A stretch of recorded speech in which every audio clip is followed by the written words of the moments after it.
Hey, what's going on, guys? My name is Dr. Boyce Watkins, and I want to say Happy New Year. Happy New Year to everybody. I hope you guys are having a wonderful New Year, New Year's Eve, New Year's Day, all that stuff, whatever time it is, wherever you live. And I thought I would just come in and hang out a little bit and talk about dreams and goals for 2021. I hope you feel comfortable sharing your goals for 2021 in the chat. I think that New Year's Eve is a great time to reflect and talk about what you want to do for next year. What's going to be different, what's going to make this year the best year of your life. I think you have to be deliberate about it. I think you have to be contemplative, and I think that my style for New Year's Eve is I like to sit back and think about my life and say, this is my only chance to live 2021. Once I live 2021, it's over. But this is my chance to go back in time, so to speak, and so when I'm at 2021 New Year's Day, I'm thinking about 2021 New Year's Eve. I'm thinking about this time next year, and thinking, well, what am I going to look at a year from now and say, gosh, what did I do with my 2021? Give me a yes or no in the chat if you get what I'm saying. Tim Rogers and John Elby and Christopher and Cottrell. I think about January 31st, 2021, and I say, what conversation do I want to have with myself a year from now?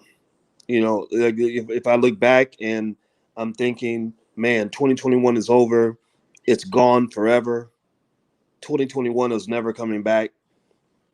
If I could go back to January 1st, 2021, which is where we are right now, I hope you get what I'm saying. I'm almost being metaphysical here. I want to be able to look back on that and say, I did it the right way. Because you get one chance with this. You get one chance to do this. Life gives you one shot. You had 2020. 2020 is gone. You could wait 10 million years. 2020 will never, ever, ever come back. And in fact, December 31st, 2020 is gone forever. December 30th, 2020 is gone forever. So now you've got 365 days coming up this year. You've got 8,760 hours in the year. 365 times 24. 8,760 hours this year to make it work, to figure it out, to get what you want. Well, what do you want? What do you want? So I thought I would just have this conversation with you to kind of talk to you about what your goals and dreams and plans are. And if you could state your dream or your goal for 2021 or your objective, it doesn't have to just be financial stuff. I mean, you guys know I talk about economics, but really I like to talk about life because, money, honestly, I'm an expert on money. Yeah, that's what my PhD is in. But I've lived life longer than I've studied finance. I've been studying finance for a long time, 30 years, but I've been living life for longer than that. I've been living life for 49 years, and I'm just gonna tell you, money is not the be all end all. I've made some money. I've had more money than most people. I'm not afraid to admit that. I don't talk about money a lot because I don't like to brag about it. But I've had some money, But I'll just tell you, money is not gonna make you happy. Money doesn't fulfill you. Money is just a barrier to fulfillment for most people. Money becomes a barrier to their fulfillment, meaning if you don't understand money and you can't get enough money to be free, then every day you get up, some white man's going to tell you what to do. Every day you're going to get up thinking about what you want to do, and he's going to stand in front of you and say, "No, Negro, you got to do what I tell you to do." So that's why money matters. Money matters for freedom. Money is not just a matter of, like I see people, driving Bentleys and Beamers and all this other stuff, and I see immaturity when I see people that need to have financial or need to have material things to feel successful. It kind of tells me that they have a little bit of evolving to do. It tells me that they've never really had success. They've never known what it's like to have money. You're right. And once you get enough, you eventually stop thinking about that stuff. You start thinking about, well, what matters to me? Like one day I'm going to be dead. No matter how much money you have, you're going to die. You get a health problem, you get cancer, God forbid. They've cured corona, but they ain't cured cancer. You get the big C, you out of this mug. For in a lot of cases, not in every case, but a lot of cases, right? So there are a lot of things that are bigger than money that matter in this world, and I just want you to kind of think about that as you go into the new year. So let's see here. I'm looking at some of your comments. Hit the thumbs up button. If you can hit the thumbs up button, Hmm. I would really appreciate that. I didn't plan on having a New Year's conversation, but I'm just sitting here reflecting on things, and I just thought I would come in and just kind of talk it out with you guys, and just maybe I can help somebody here. S Pot says I need three additional solid sources of income. Absolutely. You never want to have one source of income. Christopher, poor is passing over opportunities repeatedly. Yeah, yeah, I agree. A lot of people have $1 million opportunities in front of them every day that they can't even identify them because all their parents taught them how to see is a job application. All they know how to see is a paycheck. They can only see a paycheck and a job application. They can't see an investment. They can't see a business deal. They can't see wealth. They can only see income. So yeah, that's 100% true. Hey, Creative Soul, Happy New Year, Dr. Watkins. So you and your family, I want to be healthier, lose weight, move to Atlanta. My family, California is too expensive. Well, good for you. That's a great move. Atlanta out of California is great. A lot of people are leaving California and leaving New York. New York is crowded and expensive. California is expensive and stupid. So a lot of people are leaving California to go to Texas, and there, a lot of people are leaving New York to go to Atlanta. Those are the two major trends I've seen, and I completely get that. Because in Atlanta, I mean, you can buy you a nice house in Atlanta for, like, put it this way, the amount of money that would take to buy an average house in New York will buy you a big, beautiful mansion in Atlanta. So a lot of black people are moving to Atlanta. Atlanta's a great place. I'm gonna get a place in Atlanta sometime soon. I do a lot of business down there. Um, that was me until I started listening to you. Wow, wow, Impade. Well, I appreciate those kind words. Fat man, happy New Year to intelligent black people. Yes, I would rather cry in my own home than laugh in a homeless shelter, says Cartrell. That's true, too. That is true. I heard that. Um, my dream is for white folks to pay for their actions. Good luck with that one. You got to make them pay. They ain't going to pay voluntarily. Jamarcus Higginbottom, the ability to stay consistent. I aim to be more well rounded than last year. I want to learn to be a better man in general. Good for you, man. Good for you. I find that change is hard because it's hard to live outside of yourself. When you're inside yourself, all you see is your view of the world. So sometimes it requires you to humble yourself. To really change, you got to humble yourself. People who can't humble themselves never change because they think they have it all figured out. And then you just spend your whole life doing shit the wrong way. Everything you're doing, you're just doing it the wrong way because you can't humble yourself to accept the fact that the reason you're not getting the results you want is because you're not ready to evolve. You're not willing to put in the work. Change is really hard. You have to submit yourself. You have to submit to the fact that you don't know the answer and that you need somebody that can see the building of your mind from the outside in. You can only see the building of your mind from the inside out. All you know is your point of view. So if you're not happy with your life, I'm just telling you, a lot of people talk about, I mean, New Year's Eve comes, everybody's like, oh, I got New Year's resolutions, I'm gonna do this, I'm gonna do that. I have spent thousands of hours carefully analyzing life and thinking through the difference between the people that really change and the people that don't change at all. And one of the things I've learned over time is that if you really want to change, you have to submit. You have to give up power. You have to give power away and hand it over to someone or something that's bigger than yourself, different from yourself, right? So, for example, when I wanted to lose weight, I had to accept the fact that what I was doing was not working, that I was never going to figure that out, that I was never going to have the discipline to get up and go running every day. So I submitted. I handed power over to Alicia. I said, okay, well, we'll do it your way. You tell me what to eat. You tell me when to get up. She had me getting up at 7 in the morning when it was 7 degrees outside. She had me eating shit that I would never eat on my own. I'm talking about we went on a fast. I swear to God, on this fast, they gave us these meal packs we were supposed to eat. It's like for lunch, you would get like an olive. I swear to God, like I would eat an olive for lunch. What the hell, man? Well, let me tell you what. Shoot, those pounds dropped off. I lost more weight than I ever did in my life because I had to become a different man. To become a new you got to kill the old you. And it's hard to commit murder against yourself. Homicide, suicide, whatever you want to call it. Like really to become the new you, you gotta kill the old you. And one of the greatest human instincts that I know of is self-preservation. Killing yourself is not natural. It's not natural for you to harm yourself, right? So I just realized that if you really want to have a new you got to find a way. You got to have a funeral up in that mug. You got to kill the old you and say the old me is not acceptable. Only the new me is allowed. And that takes a lot of work. It is like changing your habits is like getting off of heroin. It's like putting down a liquor bottle. It's like getting off of crack. Like you are addicted to the old you. And I'm sorry, but you're going if you really want to change, I mean, really, you're gonna have to kill that motherfucker. Excuse my French. Like you're going to have to kill the old you for the new you to be born. You must accept the idea that the old you is not acceptable, that he or she does not meet the standard, that he or she is not good enough, and you're gonna have to eliminate that son of a bitch. And so I'm just going to tell you that, but this is Uncle Boyce talking. Like, this is my worldview. This is not the be all end all. Maybe there's somebody else who knows some wonderfully comfortable way to find change in a very basic manner. I don't know what that is. I was raised on tough love. All I know is either you do it or you don't. Either you get it or you don't. Either you have happiness or you end up with misery and despair. Either you win or you lose, right? And winning is not comfortable initially because I don't think that's natural.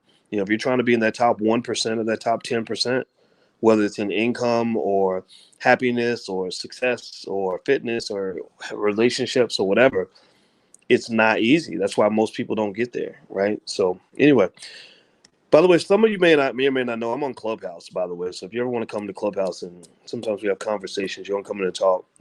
There's my Clubhouse information, and I'm also on another app I found that I really like called Parler. Parler was created by conservatives, I know that, but I don't care. What I like about Parler is they give you freedom of speech, and I can actually put longer posts up and stuff like that. So you can follow me on either the Parler app or on Clubhouse at Dr. Boyce Watkins. So feel free to follow there. All right. So let's see. Red Branch says effort began today. Good for you. Donna, I'm with you, but put a multi in front of that million for me. All right. That's what I'm talking about. Multi-millionaire Donna C. You go, girl. Get your money, girl. How do you start the process of winning? Says Dopey Alfonso. Alonzo.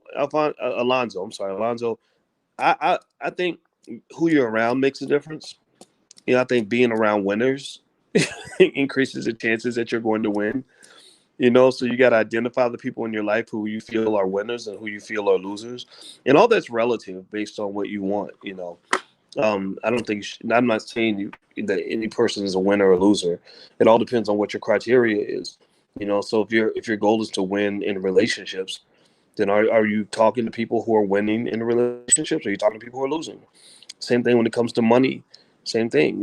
Is other people broke or do they have money? Optimism. I find optimism works for me. I'm inside my head. I am incredibly, incredibly optimistic. I only feed myself empowering language. And the more pressure I feel, the more stress I feel, or the more unempowered I feel, the more empowering my language becomes. Like almost like I'm fighting against all the negative thoughts, negative energy, whatever. Like I fight that constantly. So I find the biggest battles in your life are within you. It's not the world you're fighting against, it's yourself. Right. So ultimately, and I really believe that people who win that battle within themselves are the people who win at life. That's just my experience. So let me see here. By the way, there's this thing called Black Keys to Greatness that we used to charge money for the program. Literally, the lifetime membership used to be $1,000. We decided that we want to offer it for free. It's basically this thing that I put together where I literally laid out a whole curriculum for success in life. And I put it together mainly for young people or anybody who, cares what I have to say. Because I think I figured a lot of things out. I'm not pretending to be a happy person. I am a really happy person. I'm not pretending to be successful. I am really successful. I'm not pretending like I have money. I do actually have money. I have a lot of education. My whole life, I'll just say honestly, since I was 18 years old, I've pretty much gotten everything I wanted out of life, almost everything. And in the areas where I didn't, I addressed most of those deficiencies and was able to overcome that. And I found that that's a strategy that some people can benefit from. So I literally made a whole curriculum on everything from, my process for goal setting to time management. Time management's huge. Most people don't do a lot of time management. A lot of people waste a lot of time. I just noticed that when I observe people's behavior. High level goal setters don't waste a lot of time, or at least they're very conscious about time. So actually, I waste time, but when I waste time, I'm deliberately, consciously choosing to waste time. It's not like I just waste time and then I look back and say, "Damn, where did the time go?" No, I know where the time went because I planned to waste it before I wasted it. Or relationships, in my relationships, I pretty much usually been in relationships that I wanted to be in. If I didn't want to be in it, I would make an adjustment, right? Or whether it's money, education, whatever. So anyway, if you want to join, there's the URL right there. Like I said, it used to cost the lifetime membership used to literally be $1,000, but now it's totally free if you want to join. So feel free to go to that URL if this stuff can help you. Let's see here. Okay, Red Branch says, "Don't worry about money. Be good. It works." I think money matters, but I agree. I wouldn't do things just for the money, though. Christopher says, "Yes, change is so hard. That is so true. I refuse to stop or give up until I win." Good for you, man. Good for you. Yeah, never give up, and don't give up on yourself. A lot of times we will be like, "Man, I'm 30 years old. And I still haven't been able to put it together, whatever." Man, 30 isn't young. Like you got so many years in front of you, so much changing that's going to occur. When I was 30, I never would have, I had no idea what my life right now would be like when I was 30. I mean, don't get me wrong. I knew like at 30 that by the time I was almost 50, like I would probably have some success, or whatever. 'Cause I was a very hard worker at the age of 30. I was very smart at the age of 30. But I didn't really know exactly what all that was going to look like. And so a lot of things have happened since 30 that have been, transformative. So, the idea is to keep trying, keep pushing, keep evolving so that when those big opportunities open up, you're kind of ready to take advantage of them. So don't give up on yourself. Um, does anybody have any questions for me? If you have a question or something, ask me a question. I'll answer your question. Ask it in one sentence if you can. That way I can answer it pretty fast. All right, I see Cartilage is in here throwing up spam, so I'm gonna have to block Cartilage. I'm sorry, you gotta go. All right, so let me know if you have a question. If you have a question for me, I'll answer the question. My dream is for people to stop interfering with my peace. Yeah, I think that's a big problem for a lot of people. If you're surrounded by people who are crazy, traumatized, ignorant, or ridiculous, get those people. Keep them at a distance. You got to social distance from people that bring spiritual viruses into your space. You got to minimize those people into your life. How do you enroll in the Black Keys to Greatness course for free? There's the URL. Just go to blackkeystogreatness.com. It's part of the Black Business School. You just sign up and it's totally free. Press TV. I'm 15, about to turn 16 in September. I haven't accomplished anything. Well, that's because you're 15. So don't be so hard on yourself. But the fact that you're thinking about accomplishment at the age of 15 means that you'll probably accomplish a lot more than a lot of people do. I know people don't think about accomplishment until they're like 30 years old. So good for you. Just keep trying. Never give up on yourself. Ebony, I invested in more stocks for the new year and invested in my first cryptocurrency. I would advise anyone who's interested to research blockchain. Yeah, blockchain's really interesting. I think that's the wave of the future. Let's see, SPOT. I only engage in skilled businesses, so I plan on acquiring a new career to start a massage career. So how can I avoid naming it as such? I don't know what that question means. I'm sorry. If you're trying to start a new business or a new career, I would. I'm a big believer in online education. Find somebody who knows how to do what you're doing and go learn from that person. Inc. versus LLC. I like LLC, Red Branch, but this is not investing advice. But that's my preference. Genesis. How do you see? Don't know what that means. Um, let's see here. Pop Peppo. Hey Doc, are you enjoying your evening?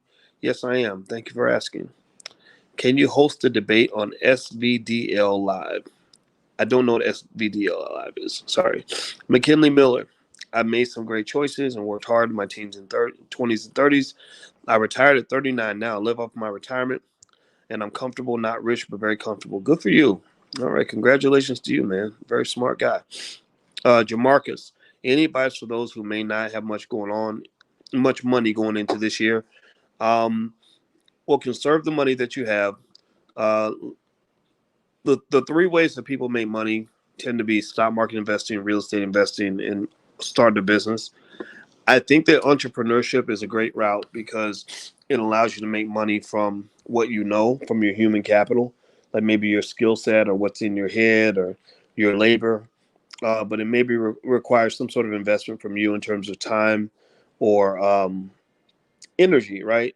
So what I would do is maybe obsess yourself with money, right, Jamarcus? People who have money are typically people who spend time learning how to make money. A lot of people don't have any money, and I say, well, how much time do you actually spend out of your week learning how to make money? And they can't tell me. Well, my thought is like, how would you expect to know how to make money if you never take time to learn how to make money? But we talk a lot about how much we love money, but we don't talk as much about having an obsession with financial education. Seems to me that if you want to make money, you'd want to learn where the money's at, how to obtain the money, how to keep the money, how to accumulate the money, how to grow the money, all that. Like, I don't spend much time learning how to cook. That's why when I go into the kitchen, I can't cook. I don't spend much time practicing basketball anymore. That's why when I go on the court, I shoot a lot of bricks and air balls. So a lot of people shoot financial bricks and air balls and don't understand that the reason you're shooting bricks and air balls is because you're not spending time learning how to shoot a good jumper. Period. Let's see. The fact that you're on Boyce channel and you're 15. Yeah, I agree. That 15-year-old, I was very impressed. That's really cool. After midnight too. I think that's awesome. It's okay, Press TV. Keep it moving. Red Branch, you a boss. Well, I want to be a boss. I insist on it. I'm not gonna be a loser. You're a black man. You can't. Black men can't be losers because the white man will eat your ass up. Like, he literally has no love for you. Like, and the idea that black men are trained, grown black men are trained to believe that it's a white man's job to love you and nurture you like your mama. Or when I see grown black men on TV crying because nobody cares about them, it lets me know like there's a segment of our people that's really defeated. There's a segment of our people who would never get ahead, who would never be able to confront white supremacy, who would never have any control of their own lives because they've completely lost the essence of what manhood actually is. Manhood is built on the ability to manifest your own reality. A lot of manhood is built on power. Power, according to Powernomics, is the ability to pursue your agenda despite the opposition of others. So that doesn't mean that you can only pursue, it doesn't say you can pursue your agenda with the permission of others. It doesn't mean that you can pursue your agenda with the approval of others. It doesn't mean you pursue your agenda with the help of others. It means you can pursue your agenda even if people get in your way. So it's just like football. If I'm a great football team, I score touchdowns even if you play defense. If you play the nickel defense, I'm still gonna score on you. If you play the West Coast offense or defense or whatever, I'm gonna score on you. If you play the prevent defense, I'm gonna score on you, right? Because I have the ability to score points despite the opposition of others. That's what makes me powerful. So the black man must understand what power really looks like, and just realize that it is not the white man's job ever to sit around and coddle you like you are a child. You are not a child. You are not an infant. You are not a fucking little girl. You are a man in a competitive man's world, and you must stand up despite your situation, despite your challenges, despite the crap that people might put you through, and just say, damn it, I'm a man. I'm here to take my manhood. I'm going to claim that, right? People don't hand that to you. And that's a reality that I don't know why other people don't talk about this. It's probably because if they know you're a bitch, they're gonna play you like one. If they know that you'll gladly sit inside a little cage, psychological cage, they're gonna keep you in one. I'm not built for a cage. I want to be a lion every day. I want to get up and I want to roar. Every day I want to get up and I want to win. Every day I want to get up and I want to fight. And I think that for our men, we got to just understand that. And I'm not saying it's not true for ladies, right? Ladies have battles as well. We know this, but I'm just saying, like, overall, man, quit worrying about what these people think about you. Go out here and win. Be powerful. Nee, how long does it take to form a new habit? They say 30 days. 30 days is how long it takes to form a new habit. So one great way to form new habits, Nee, is maybe to get into a new environment if you can, or maybe submit yourself to something. I don't know, something that you have to do, like some program or whatever, or some basic promise you make to yourself, like every day. Like if you want to be a writer, like you can say, okay, every day I'm going to force myself to write for 30 minutes, even if I don't feel like it. And then what'll happen is after about a week or two, you'll want to get up and write every day because your brain will have that as a habit. I had to go through that when I was writing my dissertation. The doctoral dissertation is very difficult. If you go to a good school, like I went to a good school with some of the world's leading experts in my field, and they don't mess around. Like the standard is very high. They criticize everything. It's very difficult. It's very stressful. It's very traumatic, actually.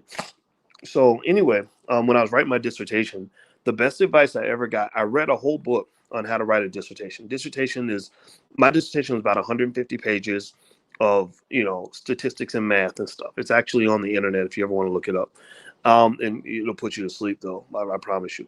But anyway, I remember that I read this whole book on how to finish a doctoral dissertation, and the best advice, the only thing I remember from that book was where the lady said, get up every day and write every day. Write something every day. Even if you don't write for very long, even if you don't feel like it, just write every day. Make that promise to yourself. And I did. And that's literally what got my dissertation done, is I would just get up and do a little bit every day. And the same thing is true for a lot of stuff. Losing weight, forming a new habit, whatever. Just pick something, that reflects who you want to be, and just promise yourself, I'm going to do a little bit every day. And I guarantee you, like, that's going to make a big difference for you. Let's see here. What are your recommendations for a new investor? I don't know. I like index funds. I like ETFs. ARK investing with Kathy Wood has some really good funds. I like Kathy Wood a lot. She's a white lady. She's very smart though. Like, she's one of those people that picked Tesla to blow up. And Tesla went up 700% this year, and so that's a good way to start. But then also, if you like the fun of watching individual stocks take off, then why not? You can hop into Robinhood and just buy a share of a new company every week, and now they got fractional shares, so you can literally buy $5 worth of stock. Just kind of get yourself in that habit of doing something with your money other than giving it away. Let's see, Project Trees, to make enough money from Bitcoin to put a down payment on a house. Good for you. Good for you. Yeah, Bitcoin went up 300% this year. Ooh, shout out to everybody who bought Bitcoin. Good for you. Can we privately gather? Well, sometimes I do stuff on Clubhouse. My Clubhouse is Dr. Boyce Watkins, so feel free to look up my Clubhouse information. And also, the Black Wealth Bootcamp starts pretty soon. So that's going to be January 7th. So you can feel free. You can still join us there if you want to. I think the 30% discount is still up. It might still be up if you want to go take a look. The URL is up there on the screen, blackwealthbootcamp.com. Bridget says, I am 50 and ready to invest, but don't know where to start. Well, Bridget, if you want to learn how to buy your first share of stock, I actually have a free little thing you can do called the Black Stock Market Challenge. And there's a URL right there on the screen, blackstockmarketchallenge.com. And basically, I give you a challenge every single day, a challenge and a lesson. It's totally free.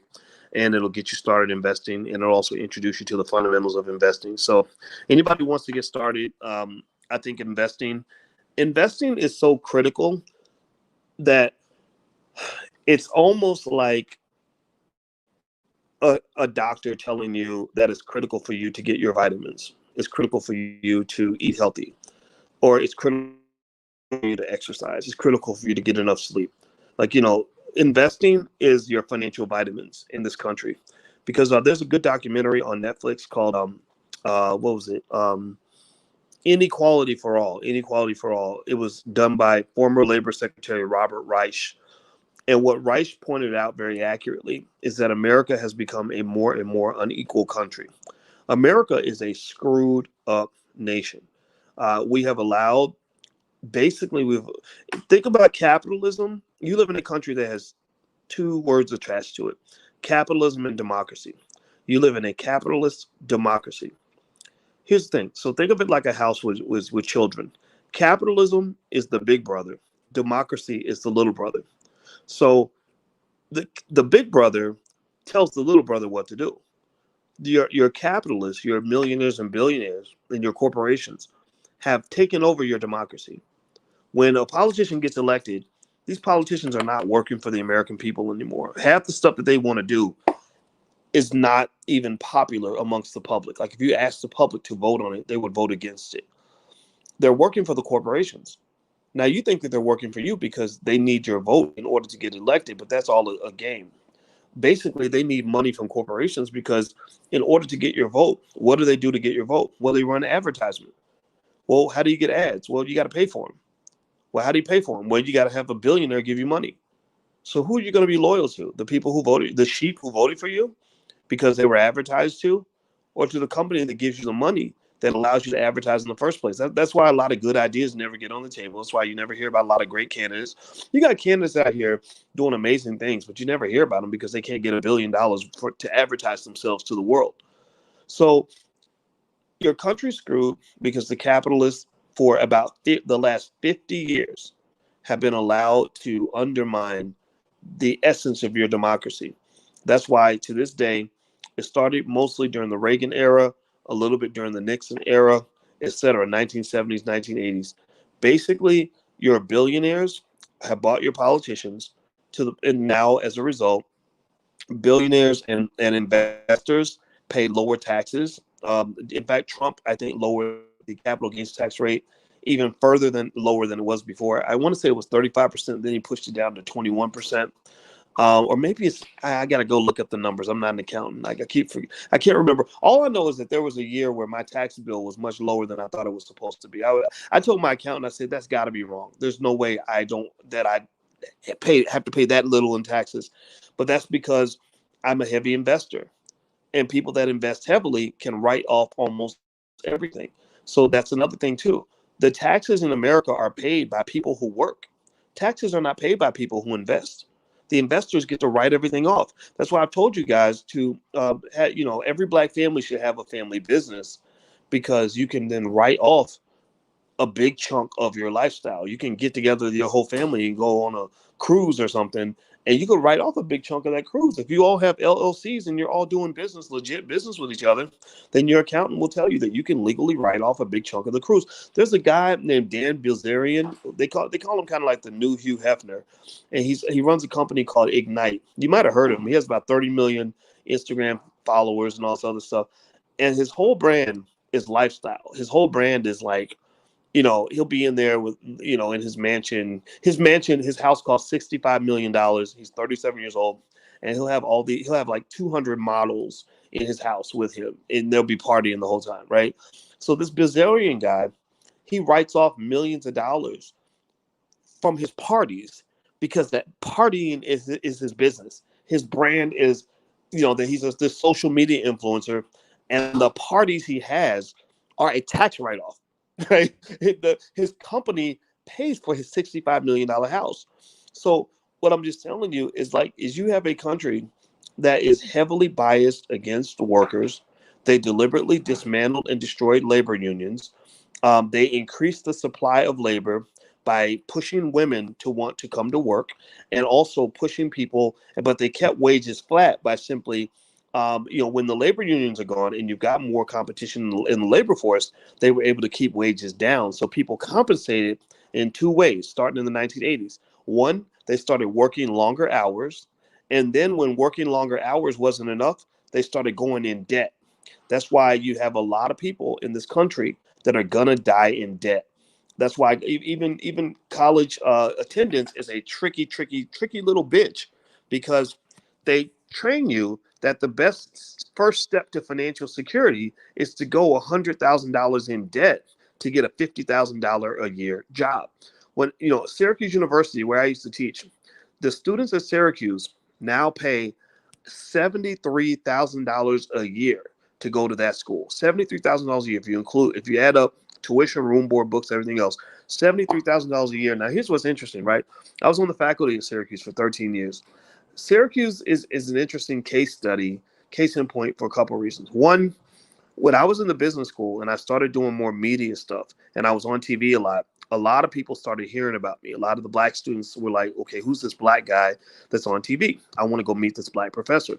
So the black students, many of whom were from the journalism school, which was supposed to be one of the best journalism schools in the country, they would come see me because they were trying to figure out how to get into media. But the thing was, I wasn't a media guy. I was a businessman. So I didn't see media the way they saw media. I saw media for what it is, which is a business. And I remember kind of thinking, they're really teaching you about media in all the wrong ways. They're not explaining to you what technology and social media is going to mean for the world. This was back in like 2006, 2007. I said they're not teaching you how to actually monetize all what you're doing in media so you can get ahead. All they're doing is they're teaching you how to get these shitty $25,000 a year jobs working for these local TV stations. That's not going to get you ahead. Also, many of these students had a horrendous amount of debt. Like I would see master's students that would be like, "Oh, I have $250,000 in debt," and I'm thinking, "Well, how much are you going to make in your first job?" And they'd be like, "Oh, about 38,000," and I'd be thinking, "How's that going to work out?" So you're going to New York City to get a $40,000 a year job, and you got $250,000 in debt. I don't know how to do that math. I have a master's degree in mathematics, but I can't make 80 minus 90 equal 150. I can't do that. Last time I checked, 80 minus 90 equals negative 10. So I can't make that equal 150. I don't know what to make of this. So I remember the amount of debt the students would get. It was unsustainable. I remember the training they would get. It wasn't efficient in terms of actually breeding success, especially for black people. Maybe this works for white people or something, or privileged white people. We had a lot of privileged white kids at the school. Like Syracuse is the type of school where if you had a son, a smart son or a smart daughter that would go to Harvard, your stupid son or stupid daughter would go to Syracuse because they would still get the pedigree of being at an elite university, but the standards were not as high. Like Syracuse is not known for its academic rigor. It's more so known, honestly, for producing a lot of alcoholics. And I'm not making this up. Every year, consistently in U.S. News and World Report, Syracuse is ranked in the top 10 in the country for party schools. With a lot of drinking, a lot of drugs, etc. I saw a story the other day on Ball Sports, the blackballschannel.com. Jeff Licey Jr. does really good work over there. He's very smart black man. I have a lot of respect for him. And anyway, so Jeff Licey Jr., who's on the Black Balls channel, there's the URL, by the way. We own the Black Balls channel, so I just want you guys to know about that. It's where black men do all the talking. It's only black men are allowed to speak on that channel. Just like on Fly Nubian Queen, only black women can speak because I think black men and black women need to be heard without being interrupted. So Jeff Licey Jr. was talking about how there was a report where Terrell Owens was saying that in the Super Bowl, I don't know if y'all remember that Super Bowl where Terrell Owens broke his leg or whatever, and he still played with a broken leg. He said Donovan McNabb was hungover because he threw up in the huddle, and they were saying he threw up because he was nervous. Terrell said no, he threw up because he was hungover, and that made me think about Syracuse, where Donovan went to college. I'm not saying this is connected because I don't know Donovan, but it made me wonder. I said, I remember Syracuse has a reputation for producing a lot of alcoholics. In fact, there was actually a New York Times best-selling book written by a graduate of Syracuse. I think it was called Wasted or something like that.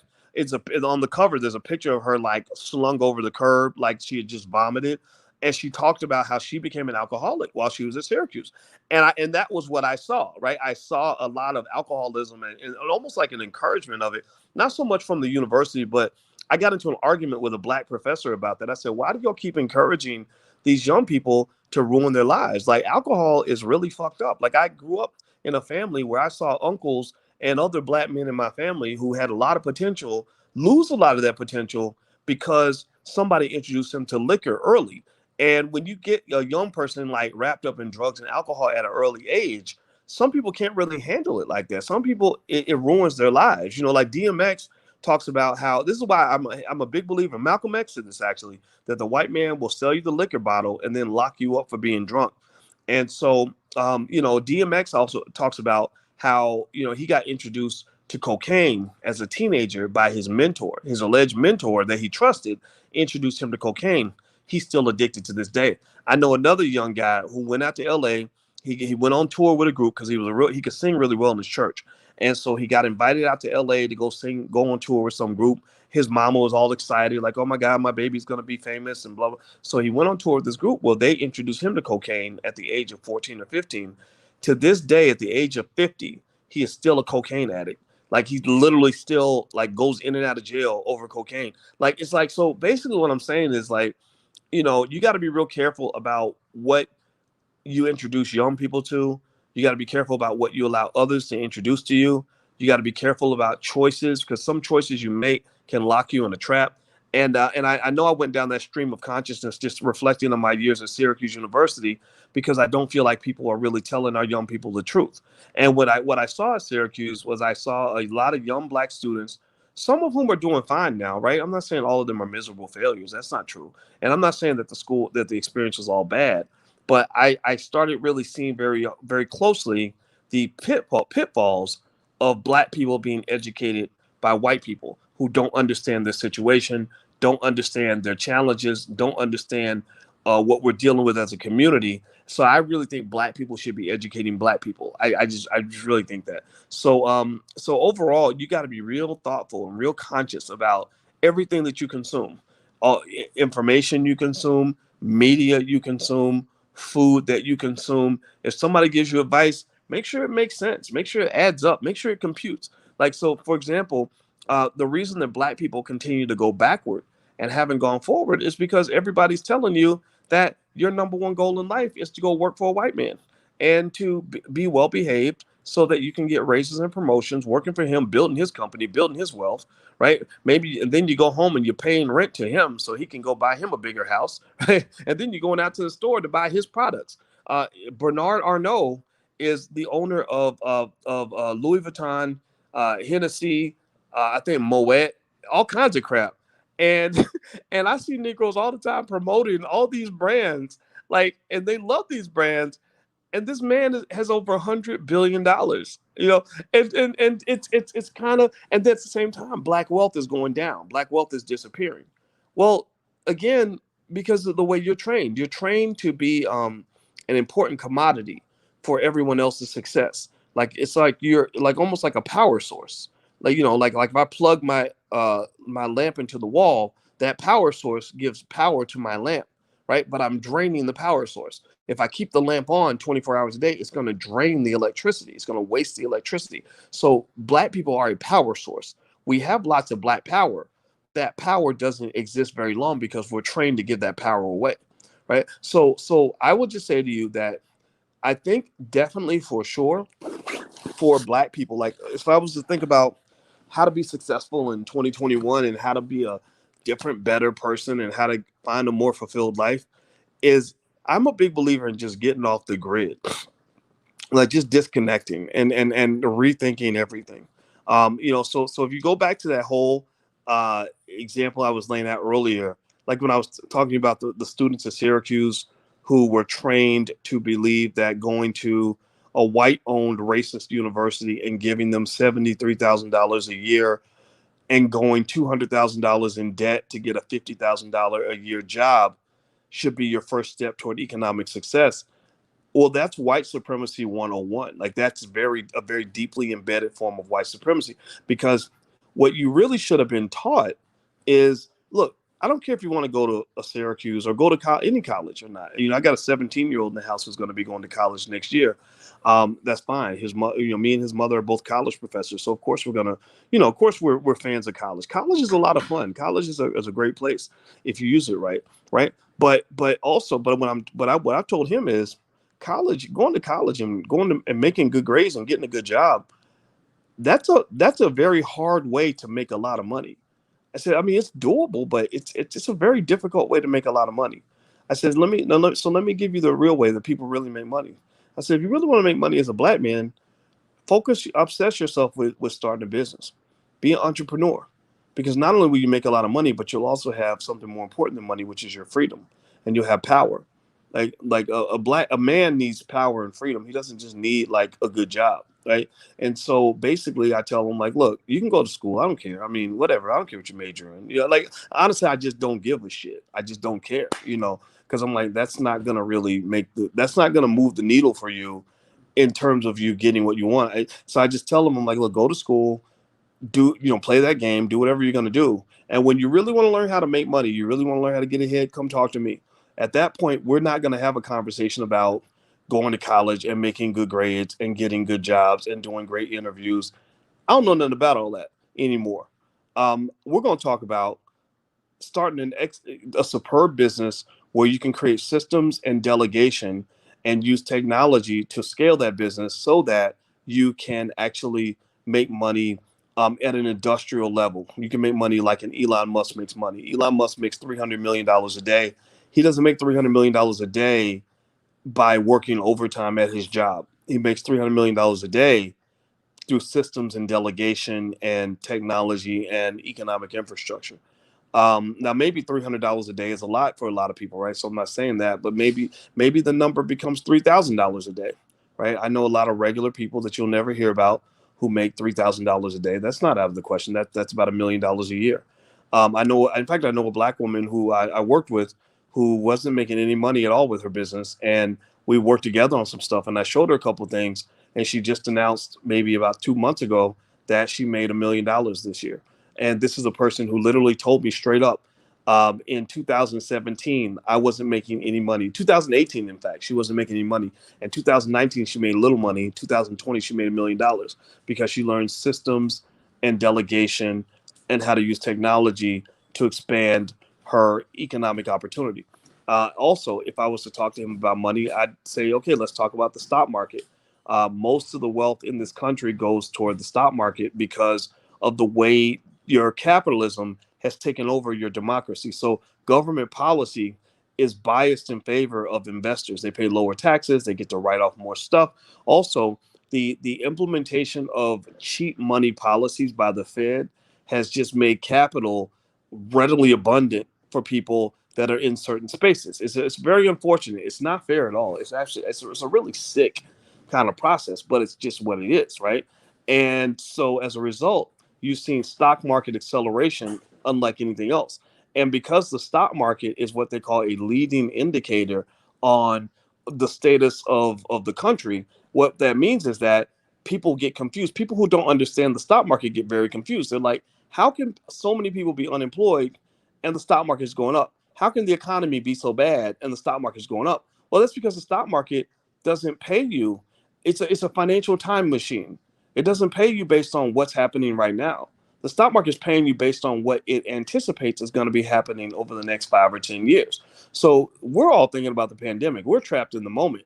The stock market is thinking about 2021, 2022, 2023, 2024, 2025, and paying you in advance. That's why you're seeing your stocks going up. Shout out, say something in the chat if you're a stock investor. Put a yes, or if you've seen this in action, because I kind of want this there, because every now and then I notice every time I do a conversation like this, there's people that come in for the first time and they're trying to figure out, okay, who's this guy and who the hell is he and why the fuck is he running his mouth like this? Does he know what he's talking about? I like for them to see those yeses and those confirmations from other people so that they can kind of know, like, you're in the right place. Like, I think I can actually point some things out to you that you're never going to learn in college, 9 times out of 10. Your mom and daddy never told you, maybe because they just didn't know. I don't think the white man's ever going to tell you, because that's his secret. That's how he maintains power over you. He is the zookeeper. You live in the zoo. He built the cage. You live in the cage. You don't tell the person who lives in the cage how you built the cage or how to get out of the cage, right? You only teach them to get comfortable in the cage, right? So you've learned to become comfortable in your subservience, right? You've learned to become comfortable in your incarceration. That's why we love to brag. It goes back to slavery. Dr. Claude Anderson talks about this in Powernomics, where he talks about meritorious manumission, and in which the slaves used to be very proud if they served and saved and supported whatever white people were doing. Like, my master's better than your master. My master told me that I was the reason that he made a bunch of money this year, etc. And you still see that to this day. You still see, if like when Disney makes a movie, and like the Black Panther or whatever, and the movie makes a lot of money, and they say, well, black people were the ones who fueled this movie. There will be black people who think that's a good thing. They'll be very proud of that. Like, black spending power fueled this movie. But what they don't understand is that there's no power in spending. Like, you're giving everything away. That's like training a little girl to think that if she sleeps with the whole football team, that somehow that's a good thing. That somehow she's exerted some sort of power. And some people will say, no, actually, what you've done, maybe some would say you cheapened yourself a little bit because you gave all your power away. Where the power comes in, might be like, I would tell my daughters, like, it's okay if the whole football team is trying to get with you. Let those guys compete for you. Let those guys compete for your affection, right? That's what you do. That's how you make sure that when this power is exerted, or when this power is capitalized, that you're the beneficiary of that power and not somebody else. Do you understand? So it's, so it's the same dynamic for black people. It's okay that everybody wants to be black. It's okay that everybody wants our culture. It's okay that everybody wants to copy us. It's okay that we create things like hip hop, and it ends up changing the world and becoming transformative and makes $1 trillion. All that's wonderful. It's okay also that we save the Democratic Party. I'm okay with that too. What is not okay is when you do all these things and other people benefit from your power and you don't, right? When other people are winning and you're not. When when they get what they want and you feel like a $2 hooker that didn't even get the $2 on the dresser after the sex was over, like that's not a win for you, right? So you got to make sure that it's a win, right? So all these virtues of hard work and everything else that we're taught to be successful, those are very important things, but you cannot simply just work hard for other people. You must also work hard for yourself.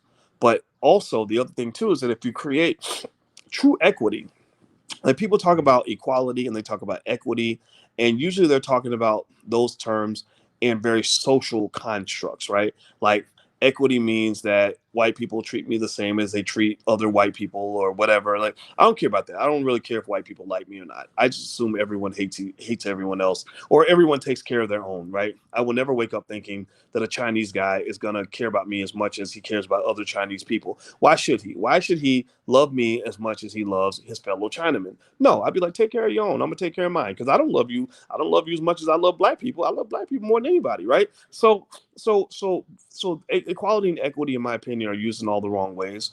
I think equality and equity might be used. A better way to use that might be in reference to integration, right? So with integration, you created extreme inequality. You create extreme inequality through integration because integration was it was an occupation. It was colonialism. It was basically being sucked in under somebody else's umbrella where the power and control kind of maintained itself in their hands, and you were basically used as a commodity that was to be drained at the to the benefit of others at your expense, right?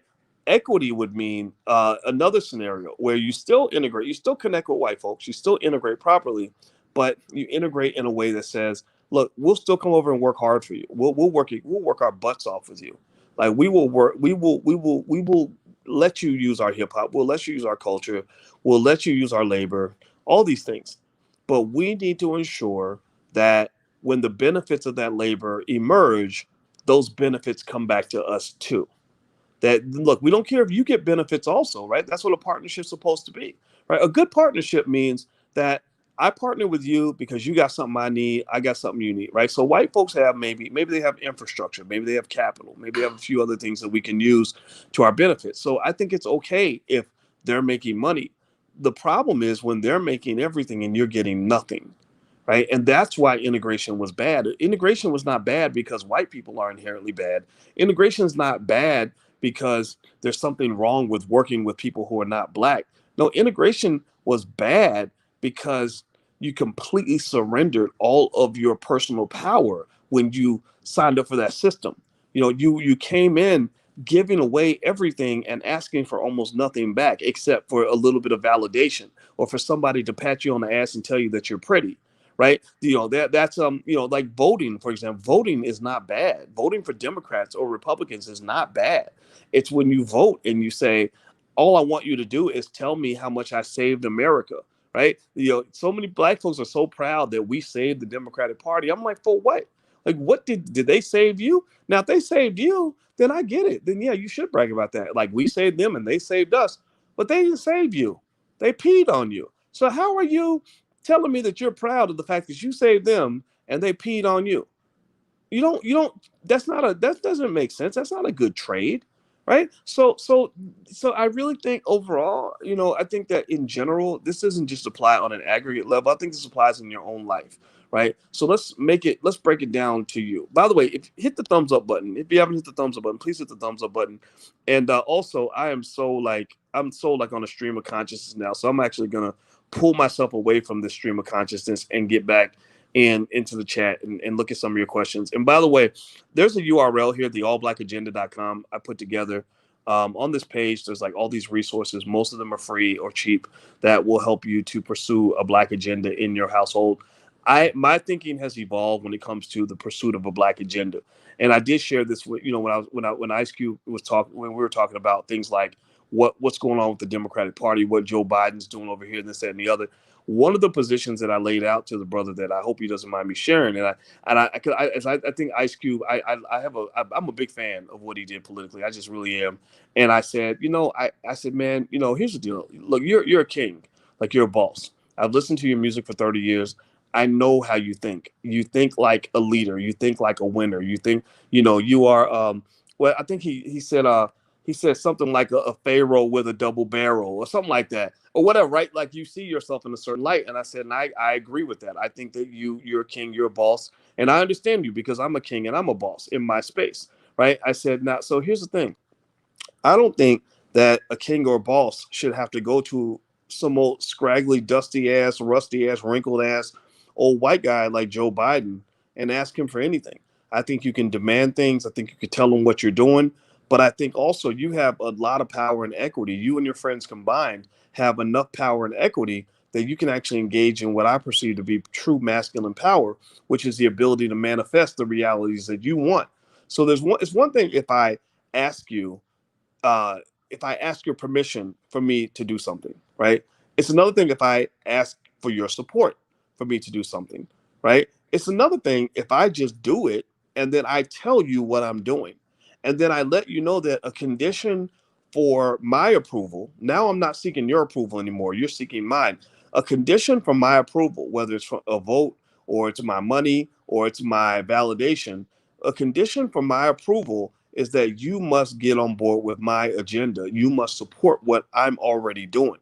Right. So I think that overall, when you think about a Black agenda, I encourage you to kind of expand your thinking a little bit and not think of a Black agenda as something that the government is going to pursue on behalf of Black people. It doesn't mean that there's not room for that. But I think you got to be real careful for that, right? Because that's almost like that. I almost compare that to like vaccination programs or or all these other things that they create that they do for us, like them cooking our food or whatever. Like you got to be careful because they can poison the food, right? They can poison the food just like they can poison the agenda. So a lot of the Black agenda that's implemented from their space over to our space, it can be a poisoned agenda or at the very least, a distracted agenda. I think the Black agenda has to come from us, right? And I also more specifically think the best way to control what agenda is implemented in your home is for you to do that individually, directly, specifically. Like, so for example, in my house, we have a Black agenda that exists in our house. And that agenda is shaped by us. So we know exactly what's going into that food. When we feed that food to the kids, we know what the ingredients are. You follow me? We're not implementing an agenda from outside the house unless we have vetted it properly to ensure that that food that we're feeding our kids, that agenda that we're feeding to our children, is a productive and positive agenda that's going to put them in a place that we want them to be, right? So that's why I put together this platform. You can look at it, right? So feel free. These are proposals, right? You're the king, you're the queen of your house. You really are. I'm just an advisor, right? So maybe as an advisor, if you go to the allblackagenda.com, there's things like the $5 a day investing program. I have a link to Ice Cube's contract with Black America. I have a list of some things that I think you can do for 2021 that'll just make you a better, stronger, more capable Black person. Just things that can help you. So feel free to go to that URL. It's right there on the screen. All right, so I'm going to stop talking and I'm going to answer questions. I'm going to specifically answer. Let's see, I've been on 58 minutes and 42 seconds. I'm going to answer questions for the next 10 minutes for sure. Let's see here. Lee Willingham, how did your students describe you as a professor at Syracuse University? It depends. I mean, some of my students love me. Some of them hated me. Let's see. I would have loved to have had you have been one of your students. Yeah, the reason I had to leave Syracuse is because I didn't need people to have to pay $73,000 a year just to learn from me. I wanted to actually teach Black people, and so that's why I left. It wasn't a bad experience though. It was a good learning experience, but I'm much happier independent. But how do you approach respectfully that you still need people to work for you as a business owner? Well, Christopher, that's a good question. I've worked for a lot of people in my life, and I still do. I still do. I'm doing a podcast this year for a company called Push Black, and they're not even paying me to do this podcast for Push Black. They offered to pay me. I said no, don't pay me. I said because you have an amazing platform, and I would like to connect with the people that are on your platform. I'd like for us to do business together. I don't need to. I don't need to be an employee, and I don't need you to have the burden of worrying about getting me a paycheck. I think in terms of partnerships. So I tend to look for partnerships, not paychecks. If I the money, whatever amount they were going to pay me, I said, whatever amount you're going to pay me, it's probably not enough to really move the needle for me because I don't move based on money anymore. I have the benefit of being able to do that. I said, but really, what I move on is based on whether or not being a partner with you will help me to achieve the mission of connecting with Black people and helping them with a message that's going to empower them. And then also business wise, because money has to be made at some point. I've got Black people on my team that I pay, things like that. I want to make sure that we eventually have some sort of business model that goes with that, right? So that gives you an idea. I think that you can get people to join you as team members, but you have to see like where their mindset is. Some people can't think past the paycheck. That's it. That's all they understand is the language of the paycheck. And if that's the case, then you say, okay, well, here's what your pay is going to be. You're missing the big piece of chicken, but if you don't even want to eat the big piece of chicken, if you don't even know what chicken looks like, then I guess I'll feed you Cheerios or whatever it is that you're looking for. But really, I think that you can actually remember someone working for you is not necessarily an exploitative situation, or you working for other people is not necessarily exploitative. The way I actually built my brand was I worked for AOL Black Voices 10 years ago, about 10, 12 years ago, for free. They paid me nothing. So when I hear people say, "Oh, well, I worked for him for free, and I did this and this and this, and I didn't get any money out of it," I'm sitting there thinking, well, so either you're stupid or you got benefits that you're not able to see because all you know how to do is think in terms of a paycheck. You have no idea how many times I have worked for free because I was playing the long game, not the short game. I was playing chess. I wasn't playing checkers. So with AOL Black Voices, my logic was, yeah, I work for you for free because I want to get on your platform. You have millions of Black people following you. I want to have millions of Black people following me. But I know I need to pay the dues in order for them to even know who I am, so I can get my ideas out there because it costs millions of dollars to build a platform that reaches a lot of people, right? So some people can see that, some people can't, and it all comes down to how well you've been trained to think about economics. Some people aren't trained to think that way. They're raised on the paycheck, job, trade hours of your life for money kind of mindset. Let's see here. The Black Financial Channel is the best place for a Black person today. Oh, thanks, Tamika. I appreciate that. Or thanks, DC. I'm sorry, it was DC who said that. Okay, so Tamika says, "Oh, you have pointed so much out to me. I'm really happy I tuned in. Good, good. I'm glad I can help you. I think it's fun. This is a fun, like New Year's Eve-ish, New Year's Day-ish conversation. I figured there might be some other nerds out here like me. I'm playing. I'm playing. If you don't fit in, I think that's a great thing for you because the world is not full of ambitious people or people that are going to achieve their goals. Like, think about this, right? You don't want to fit in too much with the majority. You want to be relatable, but you don't want to fit in too much. Why do I say that? Well, because think about this. In fact, I'm gonna look it up. I'm gonna Google it right now. I'm gonna Google. Do me a favor, hit the thumbs up button while I do this, and give me a yes in the chat if you can still hear me. Let me know you can still hear me because I'm switching my screen here. Let me see. Hold on. Let me see. I'm literally gonna Google something. I'm gonna tell you why in a minute. What percentage of people, PERCEN, what percentage of people never reach their New Year's resolution? They always do studies like this. So let's look this up. 81%. So 81% of people fail at completing their New Year's resolutions. It's the beginning of February, which means, oh, sorry. So 45% give up on the New Year's resolution by February. Did you all know that? Give me a yes or no in the chat if you knew that. Um, so the majority of people right now that are making New Year's resolutions right now are not going to achieve their goals. The majority of people right now making New Year's resolutions right now are not going to achieve their goals. So I asked you this question. I make this point to ask this question.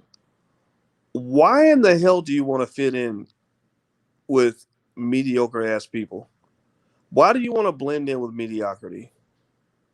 Seriously, why do you want to? What are you fitting into? Why would you want to fit into laziness? Why do you want to fit into ignorance? Why do you want to fit into obesity? Why are you trying to fit into self-destruction? It's the thing about success, and people don't talk about this so much, but I think it's really true, is that success is kind of lonely. You got it. That's one thing you got to get ready for. Seriously, like really being serious about your shit and being a successful person means you're gonna be. There are gonna be times where you're gonna feel alone. You're gonna feel like nobody gets me, nobody understands. They think I'm being too serious. They think I work too hard. They think I'm too this. They think I'm too that. That's been the story of my life. That's why I get on here and I say a bunch of shit that pisses people off or whatever. I just don't care.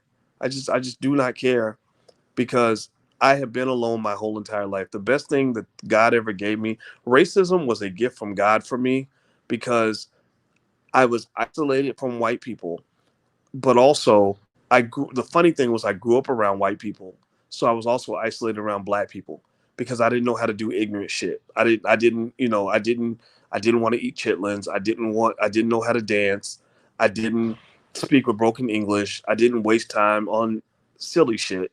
I would get when I got around other brothers in college that wanted to like drink all the time and sleep with random women or whatever. Because I almost pledged Q Dog when I was in college.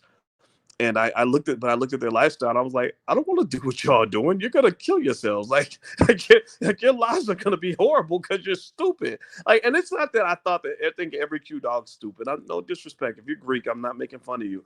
But y'all know what I'm talking about. Y'all seen some ignorant ass, stupid ass people who just do stupid shit. Guys run around putting their penis in all kinds of toxic waste dump type women, you know, got babies, mamas everywhere, child support to pay, and all that. And you did it because you were following the crowd. You did it because you're trying to fit in with stupid people.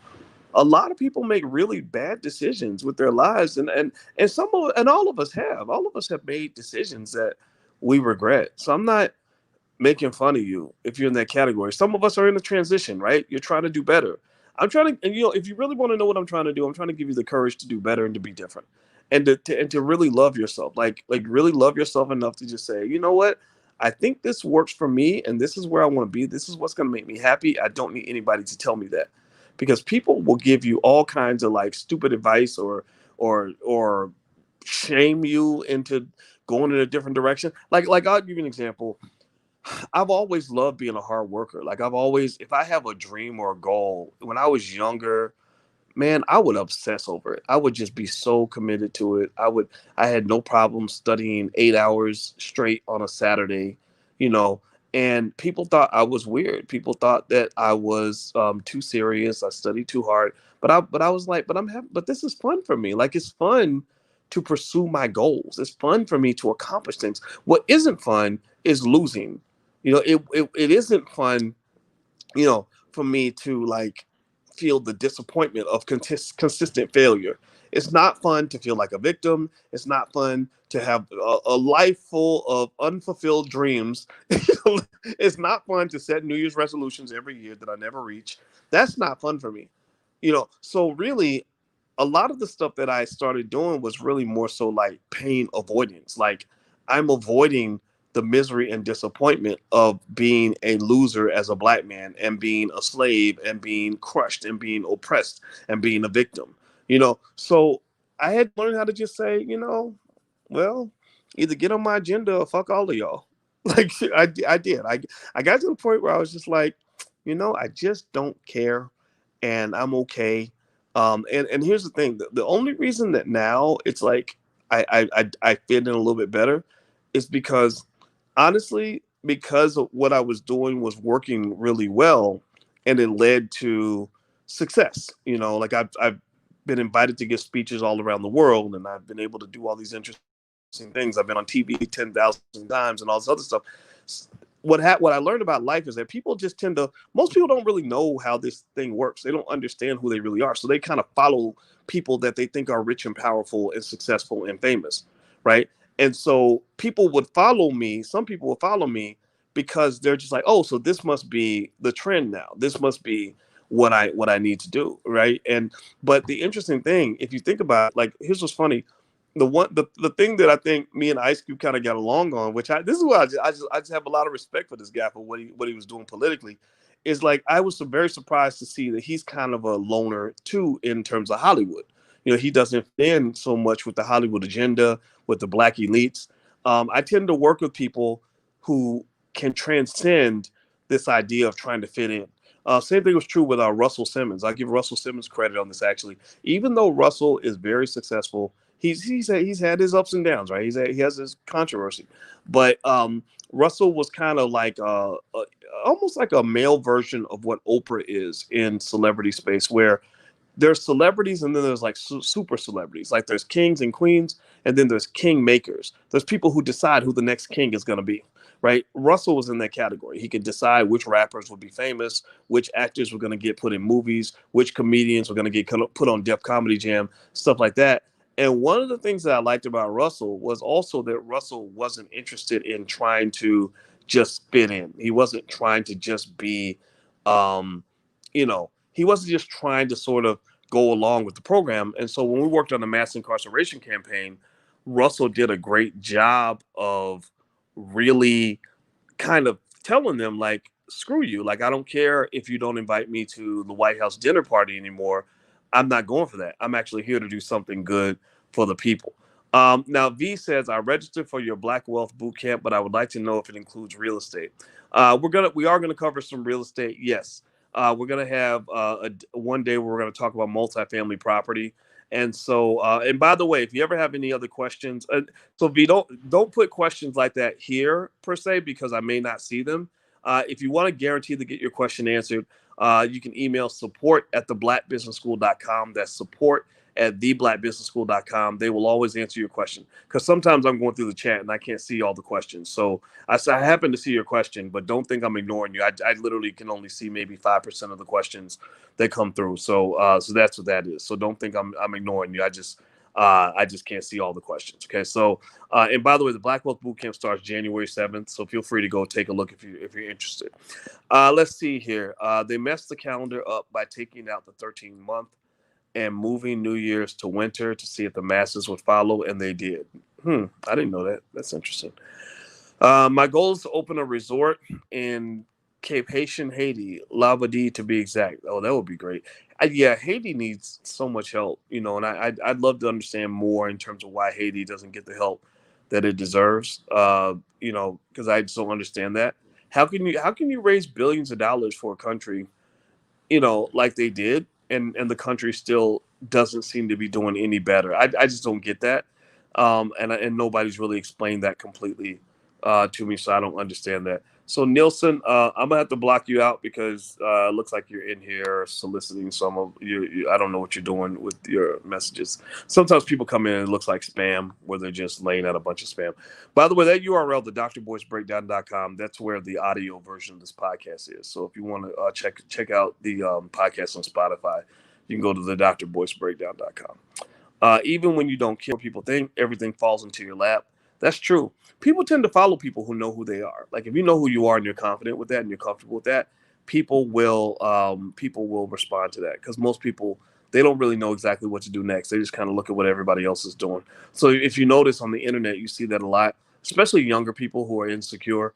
There'll be some stupid challenge or whatever where people are doing something crazy, and they'll do it because they just want to fit in. They want people to like them. They need those likes and stuff like that in order to feel good about themselves. And I get that. I mean, if you're younger, then that's what it is. Let's see here. I'm enjoying this. Oh, good, good. Well, I'm enjoying this too. Thank you, S-Pot. Let's see here. But when I'm around ignorant people, I feel like I don't fit in. Well, that's good. You shouldn't fit in with ignorant people. Over 50 and fantabulous. You can't go up the stairway of success with negative people on your back. That is completely 100% true. Yeah, maybe that's a good next step for this year, right? Think about everybody that's in your space. Who do you talk to on a daily basis? You're taking energy in from these people. It's like a spiritual version of almost like having sex. So you shouldn't take energy if you're around negative energy people, then they're going to infect you, just like coronavirus does, or just like an STD does, right? So be cautious about who you engage with and how much you engage with them. And for some people, you may have to social distance just a little bit. Doesn't mean you have to cut them off, but you may have to just kind of, take things they say with a grain of salt or minimize your amount of contact with them. I'm a big believer in nurturing your goals. I think that they're allowed to grow if you protect them the same way a mother protects a child. Like a baby is very fragile, a baby is defenseless, and babies survive because their mothers protect them. Their mothers love them. No matter what, their fathers love them. Their parents, will love the baby even if the baby's ugly, even if the baby's sick. And that's what you have to do. Even if you got a little ugly ass dream that ain't took off, that ain't gone nowhere yet, then you're the parent of this little ugly ass baby. So you're gonna have to raise that baby and nurture that baby until the baby becomes beautiful and strong. So protect your dreams, protect your goals. Don't share too much with people that are gonna undermine what you're trying to do or speak so much negativity to you that it's going to make you feel like it can't be done. Most of the time, the bigger your goal is, the easier it is for people to put negativity on it. And the reason is that when you think about things that are really hard to do, like if you say, I want to make $1 million a year, right? Well, 99% of all people never make $1 million a year, 99.5 or something, right? Or 99, I don't know. I don't know what the exact percentage is, but it's very high, right? So basically, it's easier to come up with reasons why it's hard to make $1 million a year than it is to find reasons that you actually can succeed at it, right? So for every one reason why you can succeed, there's 100 reasons why you won't succeed. So a negative person, who's emotionally and psychologically lazy, can easily point out 100 reasons why you will fail. And if you sit and you inundate yourself and you're swimming in that negativity, then you're going to eventually box yourself in and believe that you're probably going to fail. So instead, I think when you're trying to do things that elite people do, you need to have a mindset where you heavily filter out all of the reasons for failure and only focus on the reasons that you can succeed. If you can't tell me how to solve the problem, then you need to shut the fuck up right now because I'm not trying to hear you tell me another reason why it won't work. That's easy, right? That's easy. I need you to tell me a reason why it will work, and that's going to require work from you. And if you can't do the work, then get out of my face. Seriously. All right. So let's see. McKinley Miller, building business plans, budgeting to finance those plans. Good for you. Getting people to assist you to bring them to fruition. What is your advice? Well, building business plans. Well, there's ways to build business plans, right? I think with business plans, I always think about what's the audience of the business plan, right? So the first business plan I make is for myself. And I figure out, okay, so what maybe start with purpose, people, product, process, and profit. Like how's this going to work? Why is this business going to exist? Who is it going to serve? What problem is it going to solve? What's the process going to be to solve that problem, and how we're going to make money, right? And then the second audience for business might be other stakeholders that you want to get involved, right? So you might need some sort of plan layout that you might share with people that you want to partner with you to invest in the business. Maybe a plan you have to lay out in a specific way for a bank that you're looking to finance the business, which is very hard to do, by the way, but it's doable. Maybe another plan for other stakeholders, like people that you want to come work for you, or customers, or things like that, right? So I think that there are different plans for different people. As far as budgeting, I believe you should have a plan that fits your budget. I think starting small and growing is sometimes the best route, and it allows you to figure out exactly how to make your system work on a small scale, and then you can grow it into something that's on a bigger scale. Getting people to assist you, I think, um, it depends on the person, but I think so. Picking the right people is obviously important, but I think also your ability to craft out the vision and to really help the vision become real for them is a big deal. So there's some visions I've had that nobody believed that because it didn't make any sense if I was just talking about it. So what I would do is I would just work on it with myself or with people who trusted me. And then as it became more real, then I would show them, I'd say, look, this thing is actually making money. And people tend to get behind things that become real. So sometimes that when they use the term visionary, my interpretation of the word visionary is somebody that can really see a vision. Like, to be a visionary, you truly have to be a little bit crazy. You literally have to be seeing things that don't exist. You have to see things that aren't there, and because you have to make the vision concrete in your mind so that you can make it concrete in the minds of others. Let's see here. Happy New Year, Nasira. Good to see you, sister. Nikki, only focus on reasons to succeed. Absolutely. Aaron, my dreams and goals are to invest heavily in real estate and grow my stock portfolio. Good for you, man. Go get your money, brother. Go get your money. I'm gonna tell you, you've been investing this year, Aaron. I'm sure you did really well. A lot of you did, and I'm really happy for you. B Overton, share. April 1st is more precise. Okay. Oh, you're talking. Okay, so you're talking to Sherry Hawkins. Okay. Um, let's see here. Impaid, corrupt politicians is a problem. Politics is a way out for most. Can't leave out racism. White America. Yeah, our politicians are garbage.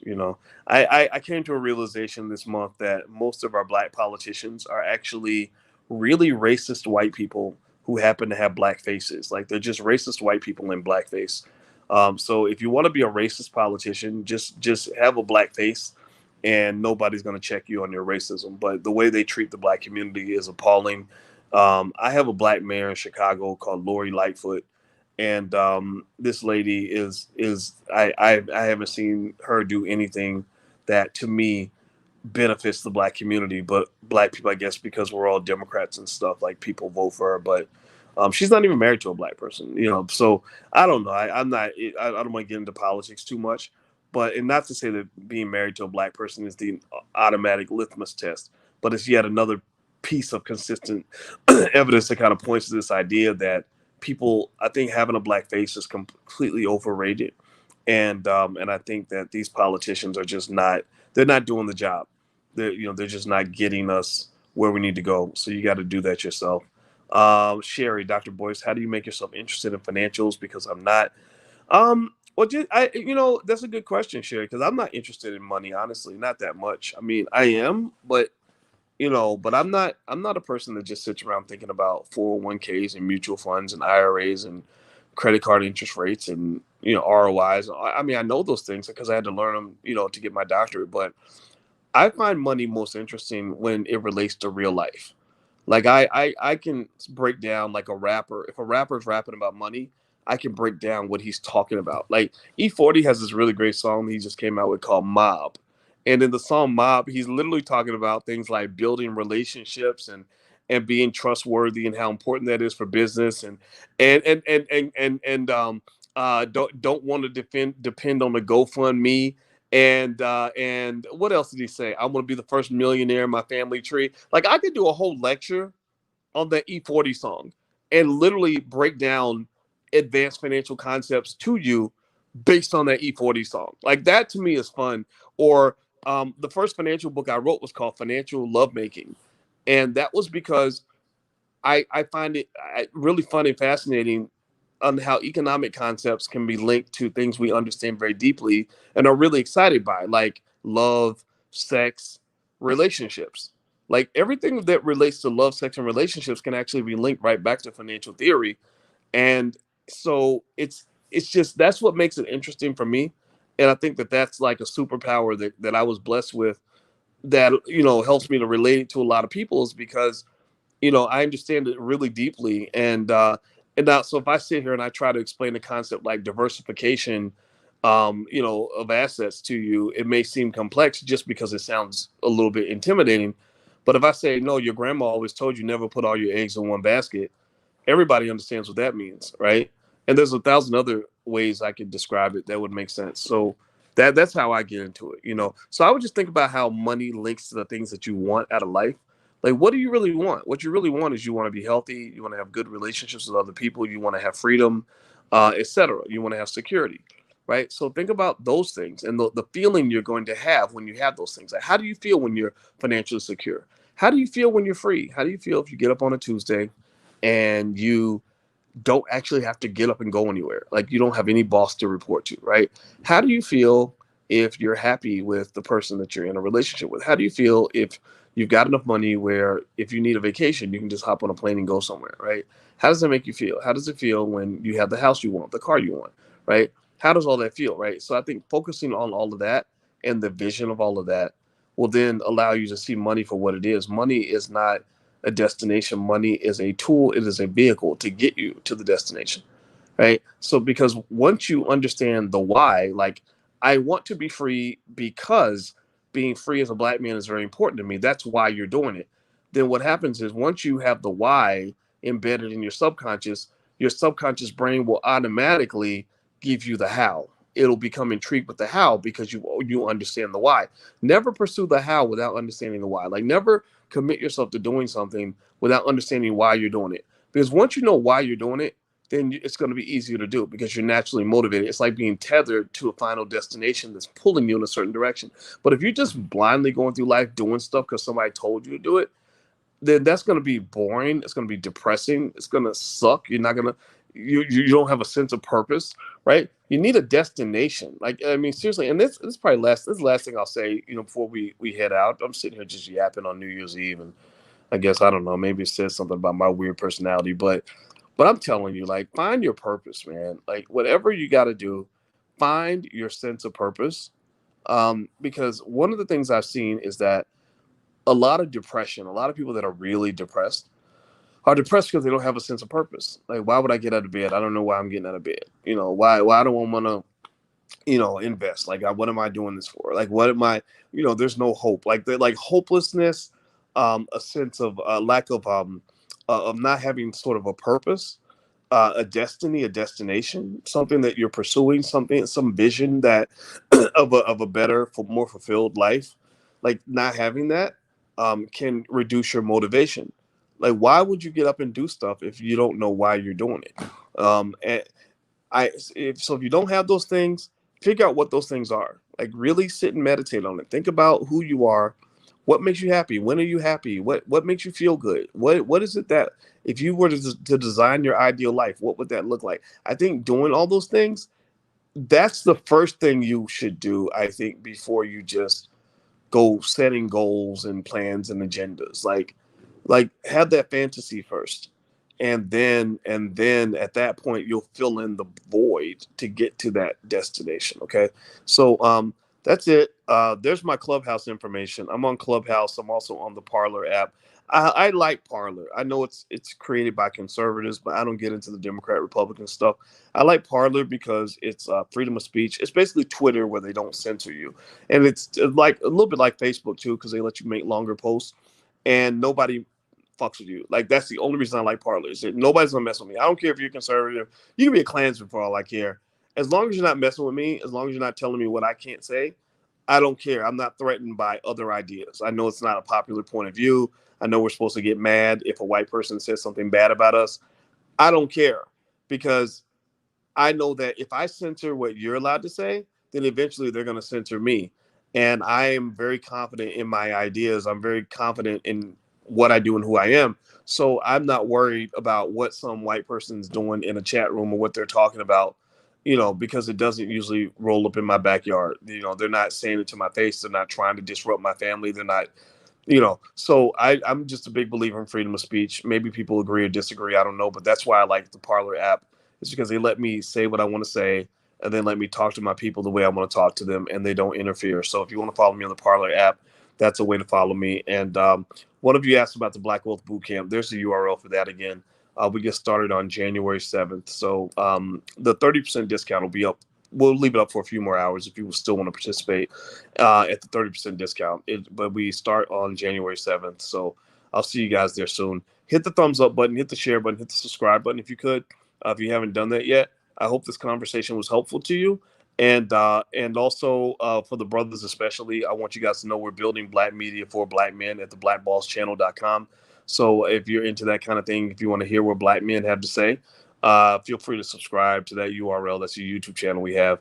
And Jeff Licey Jr. is there, and John F. Thomas, and John Henry, and there's just a lot of great people over there that do good stuff. So Dr. Maurice Green is doing some content over there. So it's really a great place where we can put that black male voice out there, because nobody wants to hear black men talk. Nobody wants to hear what we have to say. Everybody wants us to just shut up and dribble. And I resist that. But I'm not offended by it, because again, if you're weak enough to let somebody make you a slave, then you're gonna be a slave. If you're weak enough to let people intimidate you, then you're just gonna be intimidated, right?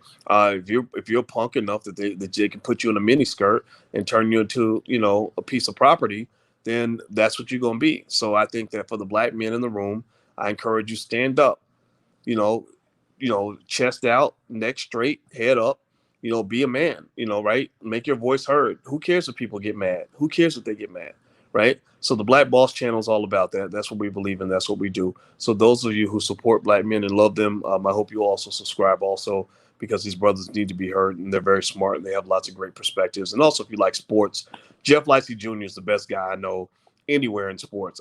He's better than the guys on ESPN. Jeff Lightsey Jr. He's on it. He's a sports scientist. He can break it all down. So if you're into sports, all the sports, like Jeff just knows all the things about all the sports.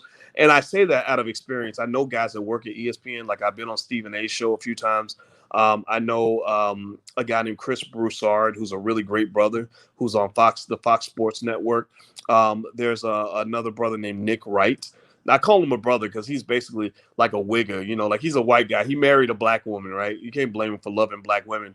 And he's really good. He does really good sports analysis. And I used to work with Nick Wright. Nick Wright used to be my producer when I was at Syracuse. Like, I used to have a local radio show in Syracuse a long time ago.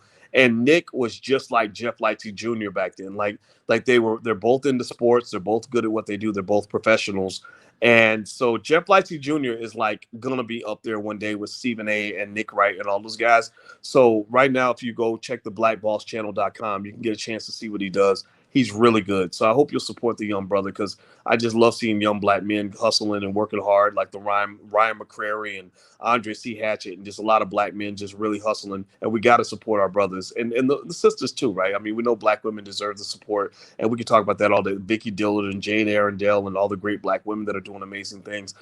So I just hope that you'll consciously take a moment to go take a look. So anyway, I'm out of here. Hit the thumbs up button, hit the share button, hit the subscribe button. I'm gone. Have a good day. I'll see you guys soon, and a happy new year again. Talk to you later. Peace.